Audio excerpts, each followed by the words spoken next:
The good news is this is a new section, so it's a perfect time to join in. The bad news is it's a new section about a Mishnah we've already started to learn, which means that there's a fair amount of context that is relevant in order to be able to understand what's going on over here. You will notice that there's another mind map, which probably should scare you a little bit.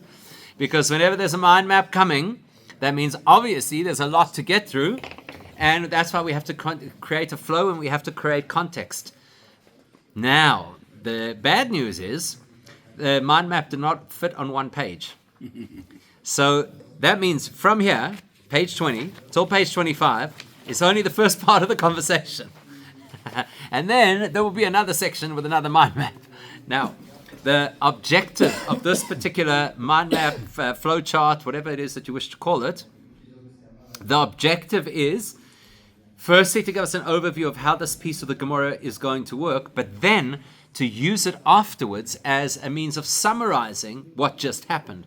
Because it's quite difficult to hold that information, right? So like this, you get to summarize afterwards what happened. And that's really the goal over here. It's kind of your homework, is after the fact, after we finish this whole section, to basically go through and to fill in these boxes. Because that's really the best way to review what's just happened. This is a piece about a man called Rabbi Yossi. Right? Rabbi Yossi. No, not Reb. This is Rabbi Yossi. He's just had an upgrade now. He's Rabbi Yossi, right? More than Reb. Of course. So this is Rabbi Yossi. We're going to do in this piece exactly what we did in the previous piece and the piece before it. It's the last time we're going to do it in this section. What are we doing? So just to remember, the Mishnah that we are studying is a Mishnah that does not have anybody's name in it. What does it mean if a Mishnah does not have anybody's name in it? It means everybody must agree with what the Mishnah has to say, so we don't have to single somebody out and say this is their opinion. It's obviously everybody's opinion. Okay? So, if that's the case, and this Mishnah is supposed to align with everybody's opinions, then the Gemara is going to want to say, let's check if that is the case. Let's check if really everybody agrees with what the Mishnah has to say. Now, when we say everybody, it's obviously everybody from that generation. We're looking at other rabbis from other Mishnahs. And anytime we find another rabbi in another Mishnah discussing what seems to us to be the same legal concept, even if it's not the same case, if what he says is different to what our Mishnah says, we've got a problem and we have to resolve that problem. Okay? So, our Mishnah is a case of the two men and a tallis. And actually by the end of this, it's going to be 2 men and half a tallis. So it's almost a Jewish sitcom. Right, it's almost a Jewish sitcom. 2 men and half a tallis. That's going to rename the series now. Okay? So we got 2 people who walk into the Beis Din, and they're both holding onto this cloak.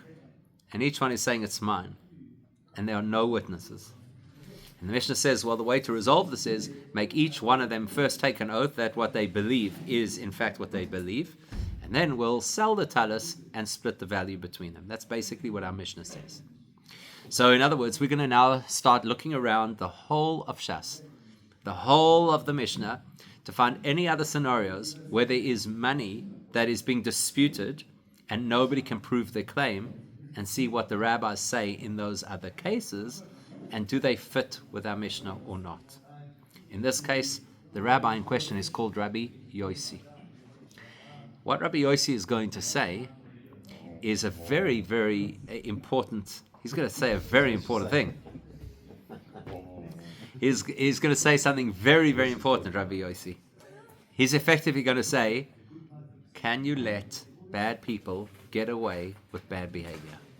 That's basically Rabbi Yossi's opinion. Can you allow bad people to get away with bad behavior? That's his principle. And that may seem to fly in the face of our Mishnah, because maybe in our Mishnah somebody's getting away with bad behavior. Okay, so that's effectively the basis of what we're talking about. Now, in order to understand this, we're going to have to find the case that Rabbi Yossi was commenting on. Once we do that, we'll discover that he wasn't speaking in isolation. He was busy debating some of the other rabbis, which, as we did last time, is going to say, well, what about those rabbis? Their view in that case, does that work with our Mishnah? Because now that you've opened that can of worms, does their opinion fit with our Mishnah? Okay, so that's the very high-level overview of what's going to happen. We're going to see what Rabbi Yossi says. We're going to ask why he would not take umbrage against our Mishnah. Then the Gemorah is going to push back and say, well, what about the rabbis? Surely the rabbis who disagree with Rabbi Yossi have a similar problem. We're going to settle the issue with the rabbis, and in doing so, highlight further the question we have about Rabbi Yossi, and then we're going to have to try to resolve it. So here's the mind map flowchart for this section. We're going to start the section that says Rabbi Yossi versus the Mishnah. That's going to be our original question. Does Rabbi Yossi fit with our Mishnah? Then we're going to have to give a reason why we're asking that question, which means we're going to have to illustrate what other information we have about Rabbi Yossi's opinion and why we think that information is a problem for our Mishnah. Then the Gemorah is going to say, oh, is that all you're going to say? Just that Rabbi Yossi has an issue with our Mishnah. What about the rabbis who disagree with Rabbi Yossi? Surely they also have an issue with our Mishnah. And then we'll have to explain why. That's the basis for the challenge. Why we think the rabbis have an issue with our Mishnah. To which the Gemorah is going to say, the rabbis! That's so easy to resolve. I can very easily explain to you how the rabbis and our Mishnah work together. But now that you mention it, that actually makes my understanding of the problem with Rabbi Yossi even sharper. In other words, I think I have a bigger problem with Rabbi Yossi's opinion than I originally thought I had. So that's the increased challenge of Rabbi Yossi, right? You had a challenge that Rabbi Yossi doesn't seem to fit our Mishnah, but once you clarified the rabbi's opinions, that made you think that Rabbi Yossi's issue is a far bigger issue. And then the Gemorah is going to do something it has not yet done in any of the pieces we've learned. It's going to give two options of how to answer that question. Okay, that's why you see there's answer and second answer here. It's going to give two possible answers. The Gemorah is then going to challenge the second answer and therefore conclude that the first answer is the only way to deal with this. Okay, so that's your overview. Like I said, there's another whole section after that about the rabbis and Rabbi Yossi. There's another whole section to come. But this is the piece that we're dealing with right now. So that's somewhat confusing, but general introduction. Abstract. Right? Very abstract because we don't know what we're dealing with. But at least you've got the flow chart, and as we go along, you can complete the flow chart so that afterwards you can look back at this and say, aha, now I have a summary of how this Gemorah worked. So let's have a look at what Rabbi Yossi is talking about. Page 21. The first thing we're going to do before we even look at the case of Rabbi Yossi is we're going to meet a phrase that the Gemorah uses that is a very interesting phrase. Before we meet this phrase, let me ask you a question that will have absolutely nothing to do with this Gemorah and a lot to do with this phrase. How many cups of wine are there at the Seder? Well, it's apparently fun. I did not say how many cups of wine do we drink at the Seder. See, when you're learning Gemorah, words matter. If my question was how many cups of wine do you drink at the Seder, the answer would be 4. If I ask you how many cups of wine are there at the Seder, there's a 5th cup of wine. What do we call the 5th cup of wine? Kos shel Eliyahu. The cup for, is that what it's called? The cup for Elijah? I'm going to ask Yossi because he knows how to speak the language. If it was the cup for Elijah, how would you say that in Hebrew? Kos bishvil Eliyahu.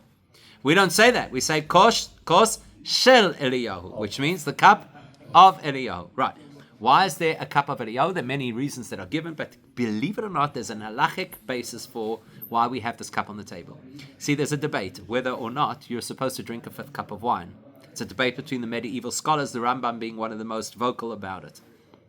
And because there's no resolution about whether or not to drink a 5th cup of wine, we leave it on the table so that the cup is there, but we don't drink it because we're not sure if we're supposed to. Sorry, what do we do with it actually? Pour it back in the bottle afterwards. Pour it back in. Okay. Okay, so now if you've got a cup of wine that represents an unresolved dispute, what's the link between that and Eliyahu?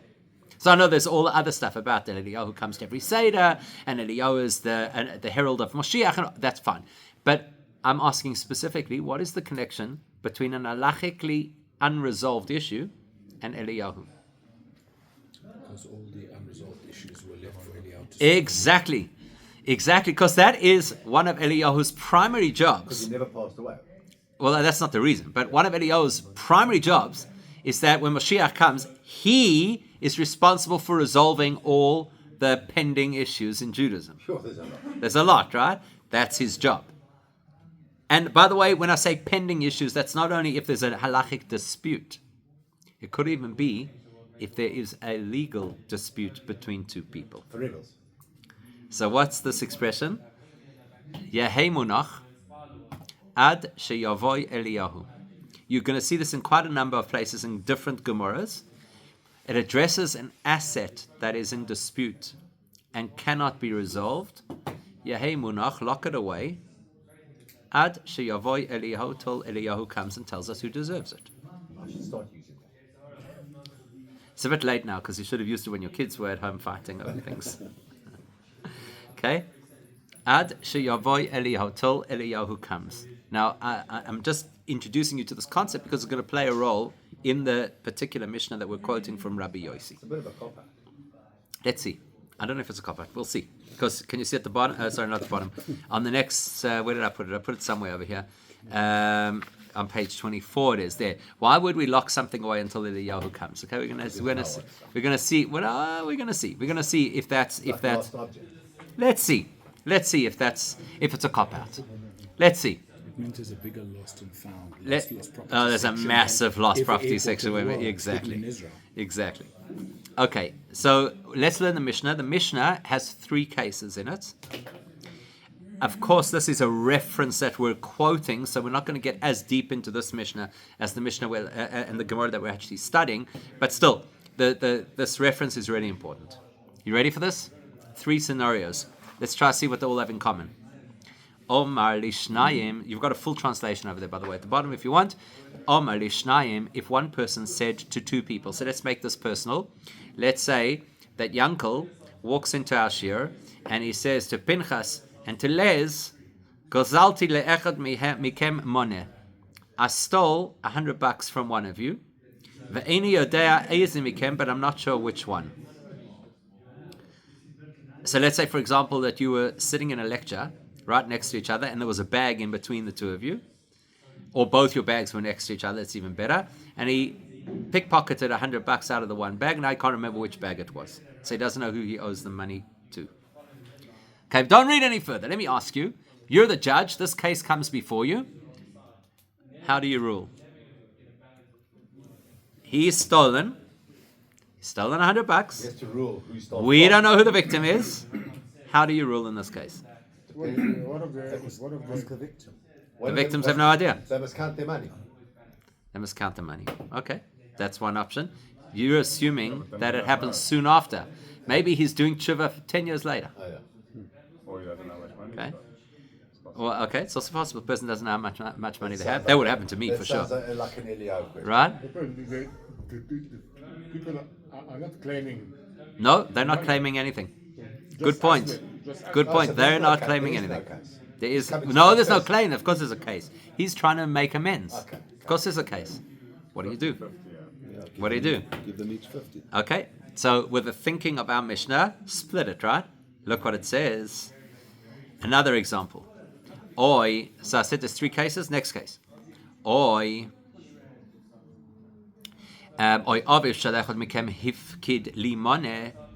Your late father, he says to the 2 people, your late father gave me $100 to look after.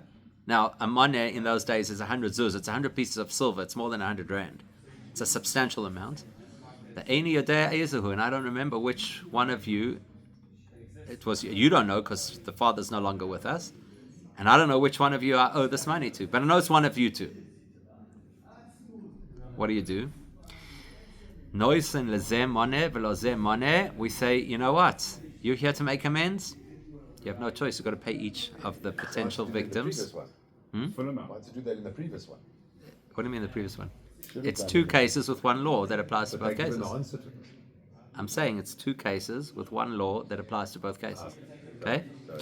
Why is this? Because he came forward. The only evidence that we have that a crime was committed is his admission. So if he has no further information, the only thing he can do to satisfy his conscience is pay each of the potential victims. That's right. Remember, if he hadn't come forward, different story. But he's coming forward to us. Okay?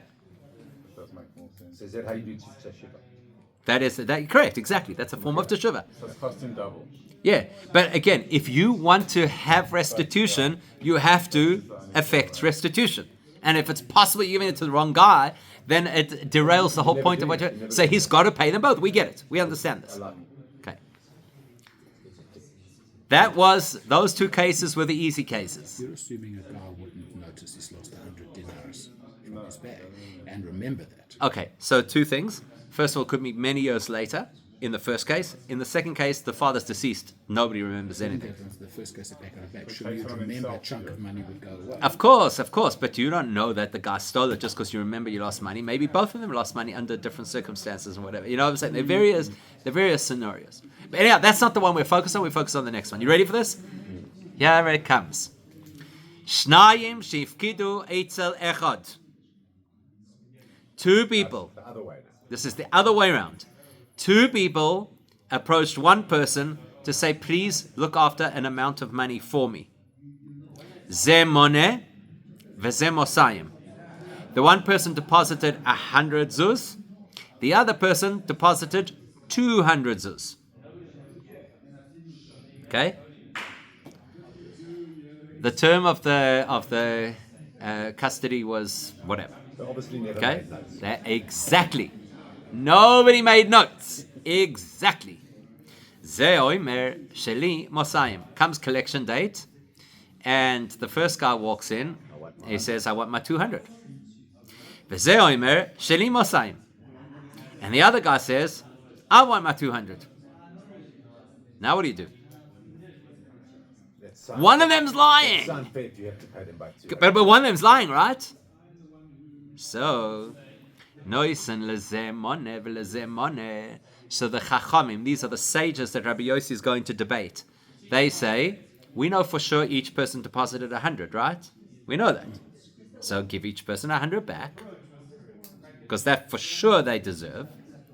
V'hashar, and the remainder, yehei munach, should be locked away ad sheyavoi Eliyahu till Mashiach comes. Till Eliyahu can resolve this. Because nobody knows who deserves that money. The guy who is looking after the money doesn't deserve it. Each of the claimants can't prove it. So put it in some vault and leave it untouched until Eliyahu comes. Rabbi Yossi does not like this. Omer Rabbi Yossi says, Im kain, if that's what you're going to do, ma hifsid ramoi. What has the dishonest person lost as a result of your ruling? In other words, he has no incentive to be honest. Again, out of two people, only one deposited 200 zuz. That means one of the people who is saying that they deserve 200 zuz is actually a crook. Now, we'd like to squeeze the truth out of him, right? We'd like one of these two guys to say, okay, I'll be honest, I only deposited 100 zuz. That's what we'd like to happen. Hey, but if I'm getting my 100 zuz back, regardless of what I say, why do I care what I say? Rabbi Yossi says there's no incentive to own up in this case. When Eliyahu makes a decision in the future, do their souls get punished for this? No, the souls get punished now. You don't have to wait for Eliyahu for that.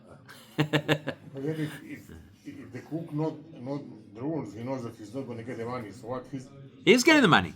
he's getting only 100. The crook only deserves 100, and he's getting 100. But he knows that he's not going to get the other 100. He knows he's not going to get the rest of the money. That's right. So maybe he hates the other guy and he wants him to lose his 100. So the motive is hate. That No, but that should have written down. Good point. They're getting punished. Good for doing point. business properly. Good point. No, So, good, 100%. We're going to get there. Not this week. Okay? So therefore, says Rabbi Yossi, Ela kol yemunach ha'sheyove Eliyahu, confiscate all the money. Because then both sides are going to feel the pinch. And the guy who's taking a chance over here is eventually going to say, this was not worth it. I may as well get my 100 back.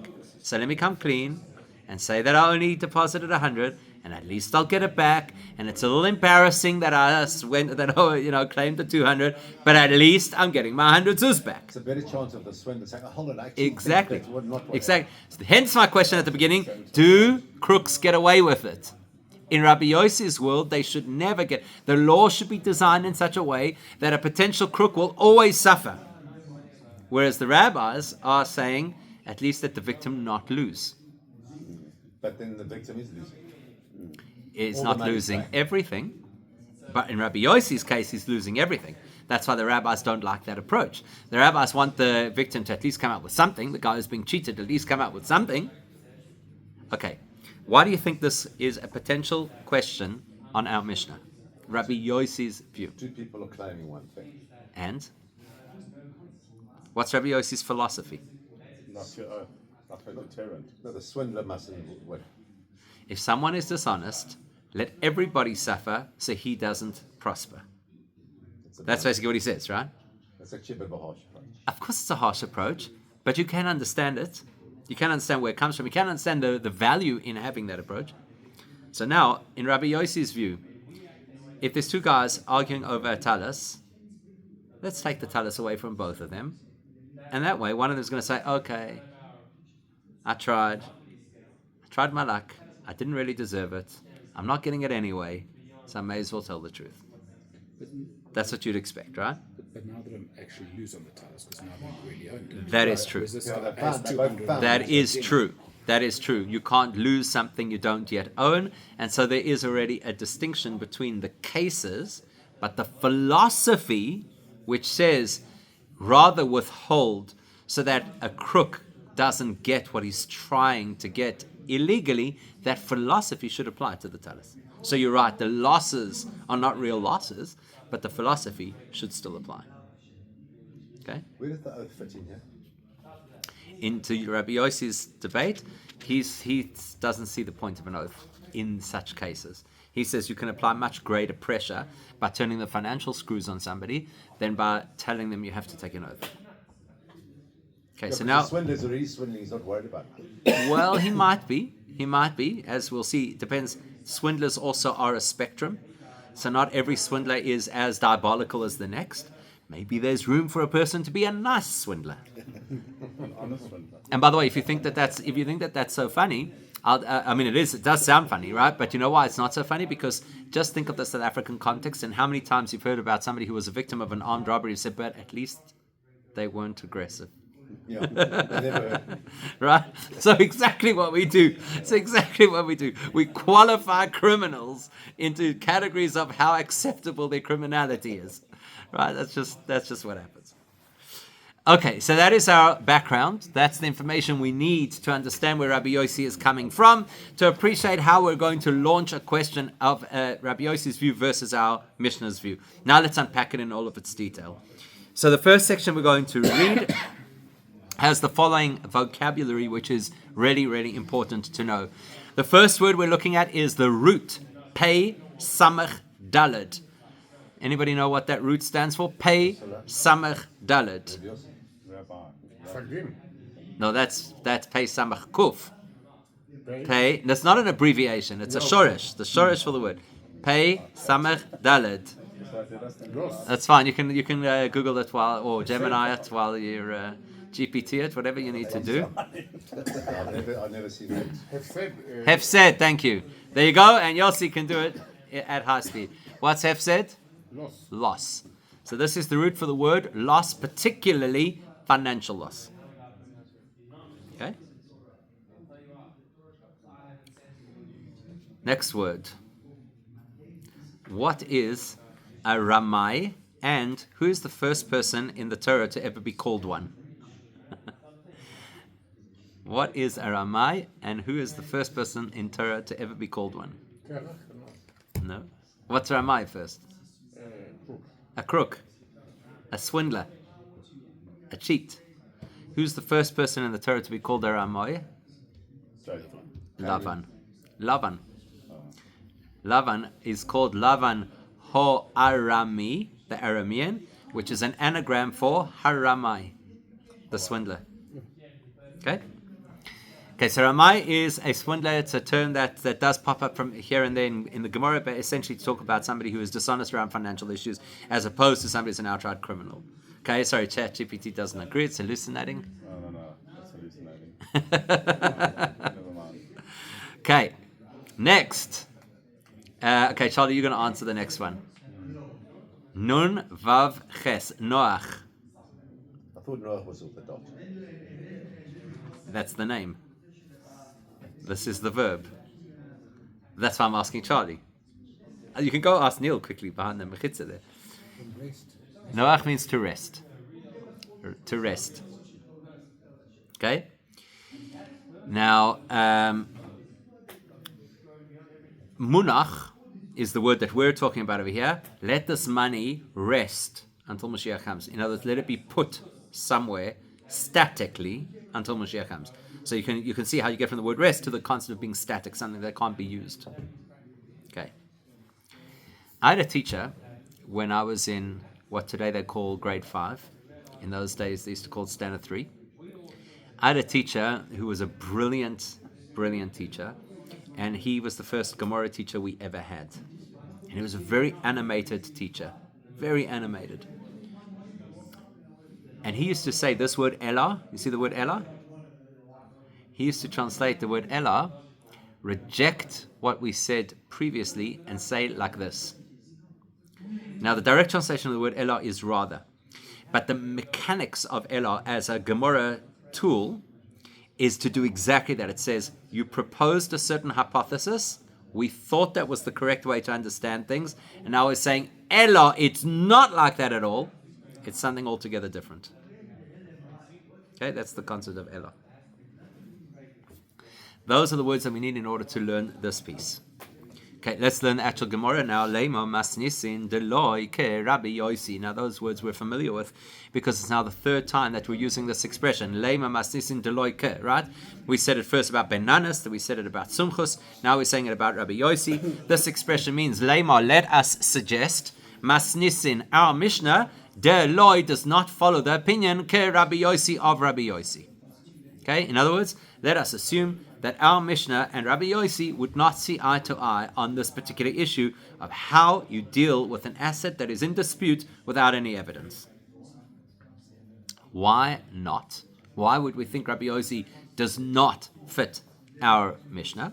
So again, as we saw previously with both Ben Nanas and with Sumchus, what we saw is that the Gemorah will then say de ke, because if it was meant to be aligned with his position, ha-omar, what about the fact that he says X and Y? Okay? So de ke Rabbi Yosi, because if you want to suggest that our Mishnah fits the view of Rabbi Yosi, ha-omar, does he not say? Now notice which part the Gemorah extracts out of that whole reference Mishnah that we looked at. He says, Im Kain, if you're going to split part of the money to each person, ma hifsid ramoy. What does the crook lose? In other words, what's the Gemorah identifying over here is that Rabbi Yosi has a philosophy that says, if there is an asset in dispute and nobody can prove their claim, we have to make sure that the potential bad guy stands to lose. That's his philosophy. Rule in such a way that makes somebody feel like they're going to lose. What does that mean practically in Rabbi Yosi's world? Elah, it means this. Elah, reject the suggestion of the rabbis. The suggestion of the rabbis was, give each person a minimum payout. The minimum payout that they each deserve is 100 zuz, so give them each 100 zuz. Very much like our Mishnah, that's saying, what's the minimum that each guy holding the tallis deserves? Half the tallis. So give each person half the tallis. Everybody says, no, I don't want to do that. Elah, reject that approach. Instead, what you should do, Hakol, everything. Hakol, everything. Yehei. Where do you have that word? Yehei Shmei Rabbah, right? Yehei, let it be. let it be. Hakol, everything. Let everything be. Munach, put aside. Ad sheyavoy Eliyahu, until Eliyahu comes. In other words, confiscate everything. Now, if that's how Rabbi Yossi believes you should deal with these things, surely in our case he would say, confiscate the tallis, and nobody gets anything until somebody pipes up and says, sorry, I was out of line. But that may not. It may not happen. That's why it's still Eliyahu comes. But I still get stuck because it sticks in my mind that you said it's two honest people. Yes. And now it's presupposing that one of them is not honest. Hold that thought. 100%. 100%. Good point. Very 100%. fixated on the crook. Rabbi Yossi. Yeah. Yeah. He wants the crook to be punished, but there's ramifications. Right. Consequences. That's true. Rabbi Yossi, in his presentation, is definitely focused on Dishonest. fairness, basically. Make sure that you're not fair to the wrong guy, even though it might be unfair to the right guy. That's basically where he's coming from. But Yeah. that's not what justice He's very fixated on the crook. Why- why- 100%. He's justifying it in his mind. He's justifying it. Yeah, 100%. Again, we're not saying dishonesty over here is outright dishonesty, but hold that thought because we're going to come to that in our conversation. As soon as the Gemorah does that, the Gemorah says, whoa, hang on. Well, there were two sides to the debate that you've just quoted from Rabbi Yossi. There was his view that you confiscate everything, but there was the view of the rabbis that said you give each person what you know for sure they deserve, and the part that you don't know for sure if they deserve, you confiscate. Hello? But hello. In our case of the tallis, how much of the tallis do you know anybody deserves? Nothing. Nothing. You don't know. You don't know they deserve it. That's how you're ruling. You don't know that they deserve. In that case, you know that each person deserves 100, because that's not disputed. In other words, the rabbis are coming from the perspective that says, what is not disputed, give them. What is disputed, withhold. So why don't you say the same question about the rabbis? They are saying an asset in dispute without evidence, you withhold, you confiscate. In our case, the entire asset is in dispute without evidence. Nobody has any stronger claim than the other with regards to this tallis. Surely take the whole tallis away. Why are you making the whole question from Rabbi Yossi's perspective? Relative to our scenario, technically the rabbis and Rabbi Yossi are saying the same thing. In other words, the rabbis and Rabbi Yossi are in dispute over the amount that we know each guy deserves. And there Rabbi Yossi is being radical enough to say, take away what we know they deserve. But both Rabbi Yossi and the rabbi say, what we don't know they deserve, withhold. And our case is a case where we don't know what they deserve. So why are you picking on Rabbi Yossi and saying he is the one who is so controversial and wouldn't agree with our Mishnah? I don't think the rabbis would agree with our Mishnah. They say, if you don't know what to do with it, hold it in the courts. Put it in a lost property, or in the the evidence locker, or whatever you want to call it. Yeah? Okay, let's read that inside. But first, let's get a few things over here. The word kavon, very familiar, right? It's a word that pops up. Kavon she'ovar aleh hagal tahoira. Right? Anybody who does the Mishnah just before the last Kaddish, right? Kavon she'ovar oleha gal tahira. What does kavon mean? Because. Not so much because, since.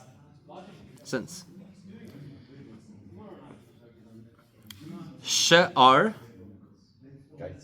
that's with an ayin. She'ar with an aleph.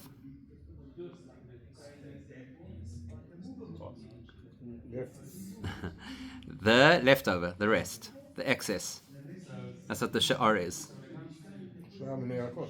She'ar minei, exactly. And don't mispronounce this one, okay? Domei. That would be demi, right? Or lemi. Domei means comparable. Okay? Hey? Exactly. What we want to do over here. I just thought of it. had to say it. We want to say that the No one else Tallis. will know what I said. We want to say that the Tallis in our Mishnah is like the Sha'ar, the excess in the Mishnah, but that's Rabbi Yossi and the Chachamim are debating over. Why? What's the? I mean, we've already touched on this. What's the similarity? The Tallis in our Mishnah, nobody knows who it belongs to. The Sha'ar, the third 100 zuz in that Mishnah, nobody knows who it belongs to. That's the correlation over here. So says the Gemorah, Elomai. Okay, so you don't want to believe that Rabbi Yossi is in alignment with our Mishnah. Fine. So Elomai. So instead of that, what would you rather say? Elo, rather, mai. What would you rather say? Rabbanon. You want to suggest that the rabbis that Rabbi Yossi is debating with do fit perfectly with our Mishnah. I don't see how that's possible. Cave and the Omri Rabbanon. Let's see if we can translate that. Since the rabbi said. Correct. Cave and the Omri Rabbanon, since the rabbis said, Hasha'ar, the excess, right? The remainder, the rest. Yehe munach ad sheyavai Eliyahu should be locked away until Eliyahu comes. In other words, there are 300 zuz at play over here. 100 zuz definitely belongs to the one guy. 100 zuz definitely belongs to the other guy. And we're going to award it to them. And then the sha'ar, the excess, meaning the third 100, we don't know. So the rabbis say, well, the part we don't know what to do with, lock it away indefinitely. Ha, this, meaning this Tallis in our Mishnah, Nami also, ki sha'ar dami, is comparable to that excess. How's it comparable to that excess? We don't know who it belongs to. All an excess. It's exactly the same as the excess in that story. The definition of excess in that story was the portion of money we don't know who to award to. The Tallis in our case, we don't know who to award to. That's why we're coming up with this whole business of take an oath and split it, because we don't know what to do. I think it's different, but I can say Okay, fine, afterwards. fine. Okay, so let's just finish the sentence, then you can say. So let's finish the sentence. De sveika hi. That it is sveika. What's sveika? What's a suffix? Doubt. A doubt. De sveika hi. So it is like the sha'ar. It's like the excess. In which way? In the sense that it is completely in doubt. We don't know. We don't know. We don't know who should get it. Right? Ooh, something went wrong over here with this page. What? Looks okay to me. No, the okay, that's I'm sorry. That v'lo yodanim mi udaitem bal korcha is from a previous piece that I guess must have been copied and pasted when I copied the template across and I didn't delete it out. Sorry, those last 3 lines do not belong here. Okay. I think the difference is, Sorry, let me just borrow your pencil because I want to just correct it. Yes, I corrected on the original. but the difference, the Tallis never ever belonged to them. The money or the excess did belong to one. To one of them. Yeah. Okay? But it doesn't change the fact that that it's money that is in question without evidence. And the rabbis seem to be saying over here that money that is in question without evidence, the courts hold because there's no way to clarify who should get it. So you're right that one person had some kind of a claim. I would argue the exact opposite of what you've just said. In other words, I would argue if I know for sure it belonged to one person and I still feel the right to confiscate it, then definitely if I don't know that it belongs to anybody, it's not such a big deal to confiscate it. Right? So you could literally flip that story completely. All right. Well, there is an answer that launches the question against Rabbi Yossi in an even stronger way. We are going to leave that answer for next week because I unfortunately have to take this. Well, deal with this case. So we'll have to pick this up next week. Okay. One question.